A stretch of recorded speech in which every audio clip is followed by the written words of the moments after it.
Bendito sois vós entre as mulheres, bendito é o fruto do vosso ventre, Jesus. Santa Maria, Mãe de Deus, rogai por nós, pecadores, agora e na hora de nossa morte.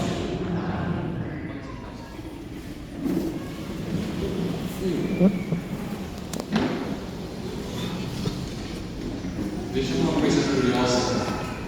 Os que estão fora, depois entrem aqui na igreja para ver esse detalhe, mas talvez das janelas dá para entrever um pouco.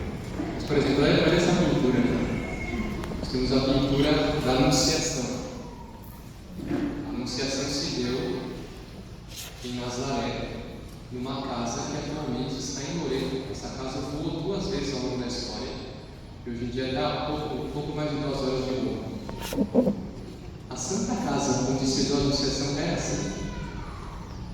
Não. Alguém, se fosse um estudioso de história da arquitetura, ele diria: isso aqui é um anacronismo. O estilo gótico surgiu no século XI e XII com o Abade Suger e depois não sei o que. Ele é toda uma teoria. Não tinha gótico no século I. Como é que foram pintar a Anunciação com o fundo gótico? Mas a gente olha e vê: puxa, pior que está bonito, hein? Não está mal pensado colocar o gótico no fundo da Anunciação. Não sei se já viram presépios. Existem presépios que são assim. Nós acabamos de sair do Natal. Nosso Senhor nasceu numa gruta, aquelas grutas que haviam na região de Belém, até hoje existem. Umas grutas enormes, mas pintam um presépio com um teto gótico, com um teto românico, com mármores no chão. E a gente vê: que curioso. Por que fazem isso? Sabe qual que é o que está por trás disso? É uma verdade muito católica por trás disso. É que o ambiente que devia haver nesse momento devia ser próprio de uma igreja assim. Ainda que a casa fosse uma casa simples, é minúscula. Quem já esteve em Loreto sabe disso. Uma casa minúscula. E tem lá escrito em latim, na pedra, uma pedra bem rude, está escrito assim em latim: Hic verbo ad faciens. Aqui o verbo se fez carne. Nessa casa se deu a encarnação. Todas as belezas do gótico, todas as catedrais que vieram depois, Notre Dame, Sainte-Chapelle, Catedral de Bolonha, essa aqui seria um lugar digno para nascer o menino Jesus? A gente preferiria mais, mas estaria aqui. Então esse ambiente estava presente, sem dúvida nenhuma. Nós ouvimos aqui agora início da primeira carta de São Paulo aos Coríntios. É lido numa igreja, hoje está sendo lido em todas as igrejas do mundo, em todas as catedrais. São Paulo escreveu isso como? São Paulo escreveu em Éfeso, no ano 57 mais ou menos, numa casa simplíssima. Será que São Paulo imaginou que quase 2000 anos depois, a carta que ele estava escrevendo para os cristãos de Corinto ia ser lida em todas as igrejas do mundo? E a gente lê aqui e tem consonância. Aquela carta cabe numa igreja dessa, cabe em todas as igrejas do mundo. O que é isso? Isso é uma questão muito importante. É a questão do ambiente. Os ambientes, muita gente diz que quando atravessa o portão, sente que o ambiente mudou. Acho que todos são testemunhas disso. Entrando aqui, especialmente, entrando na igreja, a gente sente algo completamente mudado. Um ambiente todo. É uma realidade que muda. Tudo faz diferente. Mas o que produz o ambiente? O ambiente não é uma magia. As pessoas usam a expressão: a gente sente uma energia boa aqui. Na palavra energia está tanta coisa aqui, que às vezes é até difícil de definir. A gente entende o que as pessoas querem dizer. Mas o que é isso? De onde vem essa energia, se quiserem usar essa palavra? Essa energia, essa graça, esse ambiente veio da presença de alguma pessoa muito especial. Então, por exemplo, o ambiente que devia haver na Santa Casa era a presença de Nossa Senhora. A casa onde São Paulo está escrevendo essa carta devia ser um verdadeiro palácio, ainda que fosse feita de madeira ou de ripa. Não sabemos como era a casa de São Paulo, mas o ambiente pela presença de São Paulo. Por quê? Porque porque os ambientes nascem do interior das pessoas. E é isso que se dá com São João Batista. São João Batista que está no Jordão, junto ao Rio Jordão, uma área um pouco desértica, um panorama histórico para os judeus. E de repente aparece o nosso Senhor Jesus Cristo. São João acabou de ter uma discussão com os fariseus.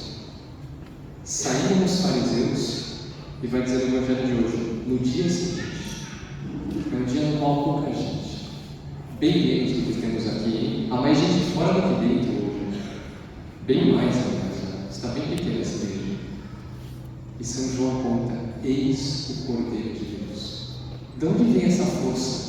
Imagine, essa frase, eis o Cordeiro de Deus, vai ser repetida em todas as missas até o fim do mundo. E até hoje, já faz 2000 anos quase, que essa frase é repetida. Daqui a pouco nós vamos dizer aqui. Pouco antes da comunhão, vamos levantar a Sagrada Hóstia. O próprio nosso Senhor Jesus Cristo dizer, eis o Cordeiro de Deus. Eis o que tira o pecado do mundo. Eco dessa frase de São João que vai sendo repetida também em todas as igrejas do mundo, até a última missa da história. Tem um santo que diz que antes da vinda do fim do mundo, antes da vinda de nosso Senhor Jesus Cristo, a última coisa que vai acontecer na face da terra é uma missa. E os anjos vão estar esperando a missa acabar para, não se sabe o que vai acontecer, para acabar com a terra ou para purificar a terra antes da vinda de nosso Senhor. Das últimas palavras da história vai ser, eis o Cordeiro de Deus que tira o pecado do mundo. Imagina o ambiente que criava São João Batista. Imagina o que era a presença daquele homem. Mas isso vinha do quê? Vinha do interior. Uma pessoa completamente peculiar. O nascimento dele é anunciado por um anjo. São Gabriel, mesmo que está com Nossa Senhora, anuncia o nascimento dele. É purificado no ventre materno pelas palavras de Nossa Senhora. Ele salta de alegria. Depois vai viver nos desertos e aparece de repente pregando um batismo de conversão, uma coisa completamente nova. Mas o que cria um ambiente? É a pessoa estar bem. Mas como uma pessoa cria um ambiente? A pessoa cria um ambiente com a autenticidade. Quando entram aqui, veem tudo isso, ouvem o canto gregoriano, que é parece que a gente colocou um pouco o ouvido nas portas do céu e ouviu alguma coisa que saiu. O que a gente sente? Isso aqui é autêntico. Aconteceu recentemente um conjunto de arautos, uns 40 e tantos. Foi a época do Natal e estavam fazendo apresentações de Natal pelo Brasil, pelo mundo, vários arautos do mundo inteiro. E um conjunto de seminaristas 40 e tantos, foram para Brasília. E lá em Brasília havia uma pessoa que tinha pedido para ir, dona de um hotel 5 estrelas, e quis hospedar todos os arautos lá gratuitamente. Evidentemente, os arautos têm casa em Brasília, mas não cabia 40 e tantos. Não era uma casa para esse número de gente. E foram hospedados lá, os rapazes. Toda a idade deles, mais ou menos assim, entre 18 e 20 e poucos anos. Eles foram e fizeram o que sempre fazem. É que não podem fazer isso, não tem. Se entrassem nos quartos agora dos arautos, iam ver que todos os quartos são perfeitamente novos. Isso foi uma coisa que nós aprendemos com o nosso fundador. Se encontrarem um quarto, só que ele avisa que depois a gente vai ver o que aconteceu. Mas não vai encontrar. Todos os quartos são novos. Quando vem esses passos, todo mundo junto, o cerimonial da missa feito com todo respeito, por que é feito assim? É porque eles, quando eles estão sozinhos no quarto, eles são assim. Existe uma coisa chamada autenticidade. E o que aconteceu nesse hotel? Foi uma cena muito bonita, que para nós é normal, mas foi uma surpresa saber a reação. Eles ficaram 2 ou 3 dias nesse hotel. E no final, uma camareira, uma funcionária que trabalhava no hotel, chamou todas as camareiras, estavam em alguns andares, chamou todas as camareiras do hotel. E ela estava fazendo uma peregrinação nos quartos dos arautos, para mostrar, olha só que coisa impressionante, olha como eles deixaram o quarto arrumado. Porque ela disse para os nossos lá, vocês não fazem ideia que é um quarto de hotel quando as pessoas saem. É tudo virado para o avesso. Olha só a câmera, ela chorava. E ela disse assim, Se eles estão assim no hotel, imagina que deve ser a vida deles. E é a autenticidade. Por que a gente entra na graça aqui? Porque é um sacrifício de vida. Porque a gente se sacrifica para viver com coerência com o princípio. Isso nós aprendemos do nosso pai fundador, o nosso irmão. Falecido há pouco tempo, 1 ano e 2 meses. Ele partiu para a eternidade. Ele que quis. Aliás, esse lugar tem tanto ambiente aqui, porque aqui, no salão que tem aqui ao lado, o Monsenhor João, em 2010, ele estava tomando um café da manhã, estava fazendo um retiro espiritual com alguns aqui, que é um lugar que nós vimos para rezar. Ele estava no café da manhã, quando ele foi comer um pedaço de pão, ele parou, travou completamente, e todo mundo olhando. Havia umas 8 ou 9 pessoas com ele. Ele disse: Monsenhor João, você está bem? Travou. Teve um AVC fortíssimo naquele momento. Não falou mais. Ficou travado todo lado direito. Estava longe de São Paulo. Foi para o hospital aqui, depois para levá-lo para São Paulo. Foram 2 horas. Isso foi. Depois teve mais a cirurgia. Ele ficou 14 anos assim. Um sofrimento. E para que ele ofereceu esse sofrimento? Porque aquele foi um sofrimento de vítima expiatória. É a pessoa que sofre pelo bem dos outros. A gente pode sofrer pelo nosso bem, mas existem pessoas que sofrem pelos bens dos outros. As religiosas carmelitas, elas sofrem pelos padres. E é muito bonito isso. Em Lourdes, ao lado de Lourdes, existe um mosteiro de religiosas que sofrem pedindo doenças para que as pessoas sejam curadas em Lourdes. Uma coisa inimaginável, vocês. Você é tão católico. E a gente vai para Lourdes e recebe aquelas graças. Tem alguém sofrendo. Por isso tem a gente. E aqui ele sofreu pela igreja. Sofreu para que tudo que Nossa Senhora de Fátima prometeu se cumpra o quanto antes. Sofreu pela conversão do mundo. Para que toda a opinião pública veja a verdade, acredite em Deus, acredite em Nossa Senhora.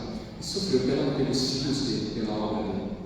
E a gente vem aqui, tem ambiente, porque tem autenticidade e teve alguém que sofreu.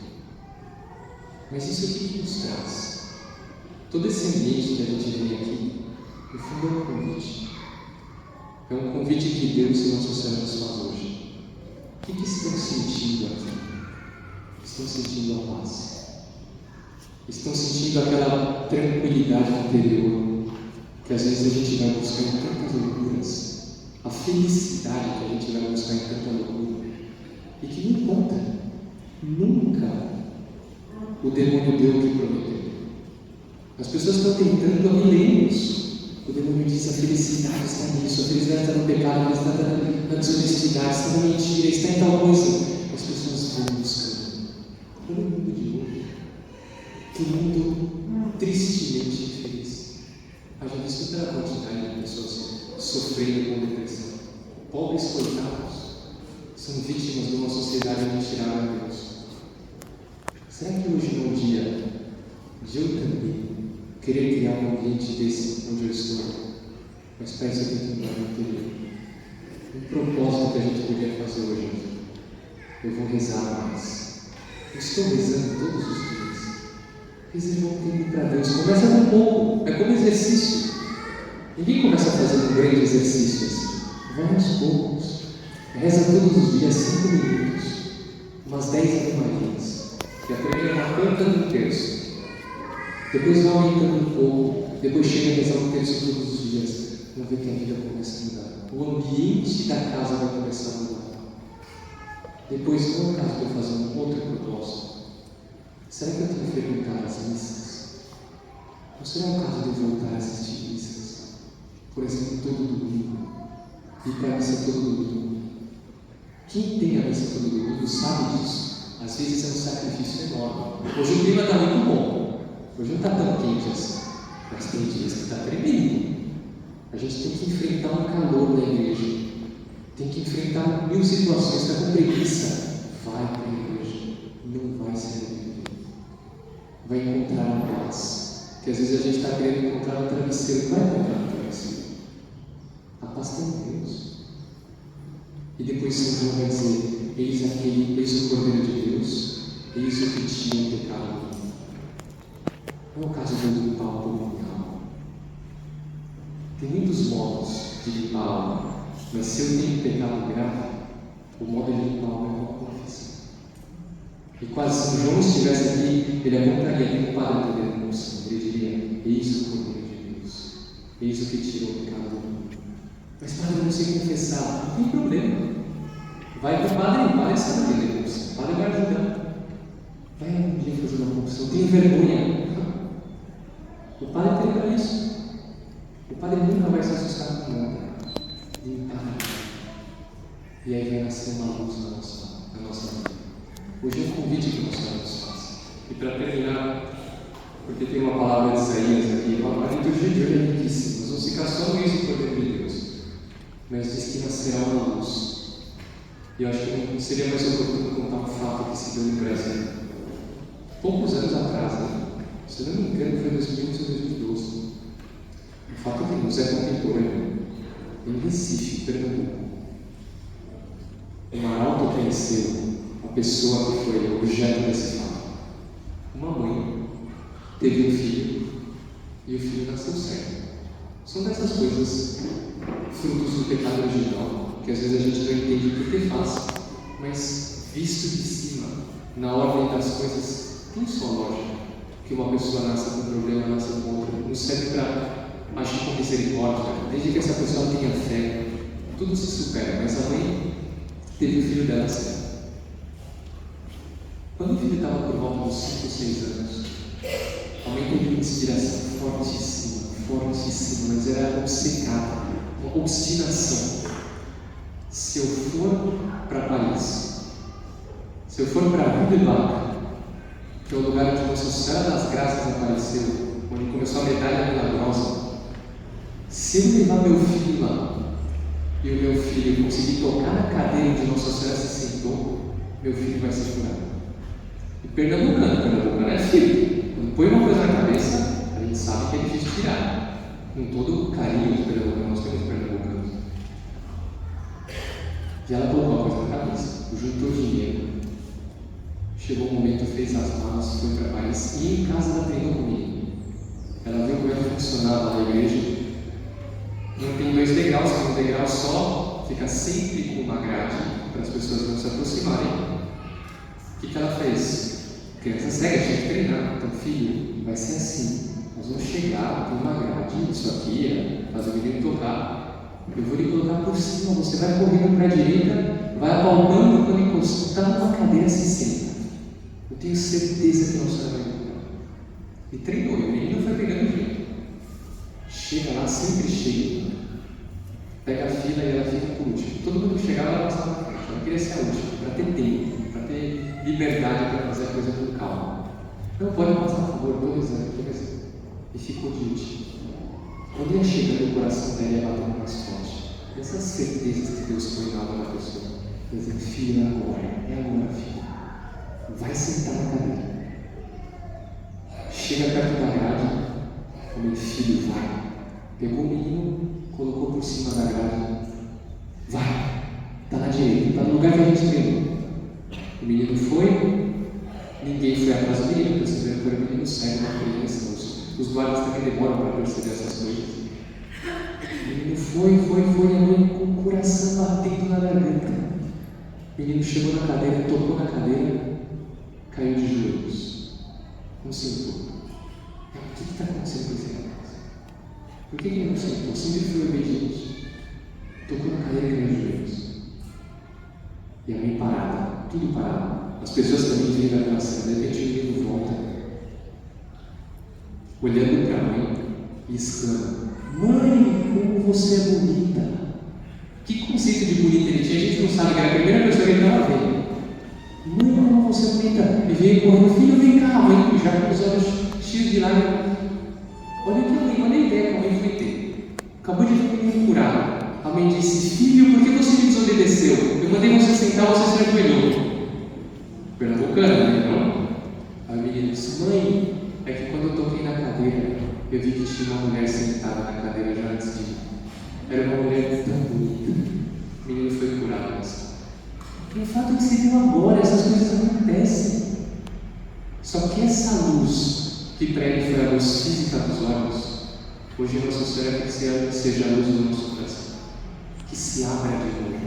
Vamos pedir a Nossa Senhora, minha mãe, que eu veja, tirar a cegueira da minha alma, que minha família veja, que todos nós vejamos esse ambiente, essa paz, essa alegria que a gente buscou tantas vezes no lugar errado, e que hoje Nossa Senhora nos diz: meu filho, minha filha, venham para perto de mim, eu lhes prometo a paz e a felicidade.